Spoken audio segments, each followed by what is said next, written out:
Good morning students. आइए आज हम अंधविश्वास का फल पाठ 18 का पेज नंबर 62 से शुरू करते हैं। कासिम का साहस जवाब दे गया। वह भागने ही वाला था कि एक स्वार्थी पुजारी कासिम से जा मिला। उसने कहा कि यदि आप मेरी रक्षा करें और मुझे दक्षिणा दें तो मैं दाहर की पराजय और आपकी विजय का उपाय बता सकता हूँ। कासिम बड़ा प्रसन्न हुआ और बोला, बहुत अच्छा। उस ब्राह्मण ने उसे बताया कि सामने मंदिर के शिखर पर जो ध्वज लगा हुआ है उसे गिरा दिया जाए तो हिंदुओं की कमर टूट जाएगी। वे समझ लेंगे कि देवता अप्रसन्न हो गए हैं और युद्ध बंद कर देंगे। कासिम ने कहा, वहाँ तो कड़ा पहरा है, चिड़िया भी वहाँ पर नहीं मार सकती। ऐसी स्थिति में झंडे को कैसे गिराया जा सकता है? पुजारी ने कहा, यह कार्य तो मैं कर दूंगा। मैं इस मंदिर का पुजारी हूँ, रात्रि में इस ध्वज को गिरा दूंगा। नेक्स्ट पैराग्राफ देखिए। प्रातःकाल जब दाहर की सेना को मंदिर की चोटी पर झंडा दिखाई नहीं दिया तो उसका उत्साह और साहस मंद पड़ गया। सैनिक अंधविश्वासी थे।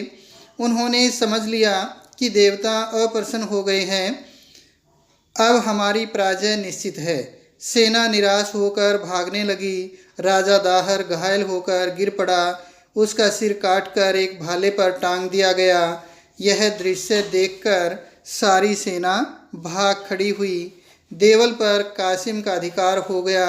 नगर को लूटा गया। इस सारी पराजय का कारण सैनिकों का अंधविश्वास था।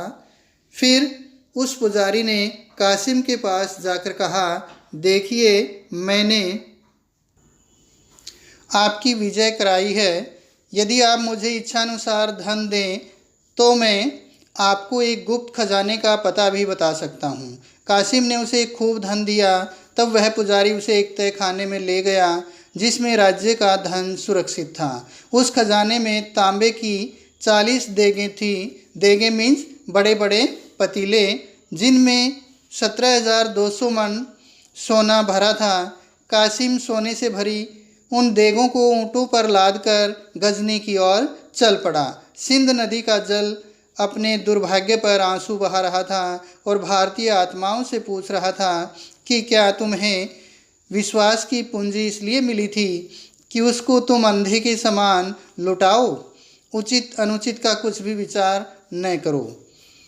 सच्चाई पर विश्वास लाभ पहुंचाता है, पर झूठ पर किया हुआ विश्वास जीवन को बर्बाद कर डालता है। अंधी श्रद्धा और अंधविश्वास न केवल व्यक्ति को अपितु पूरे समाज को, पूरे राष्ट्र को ऐसे गड्ढे में धकेल देते हैं जहां से निकलना असंभव हो जाता है। तो बच्चों, ये था आज का पाठ। धन्यवाद।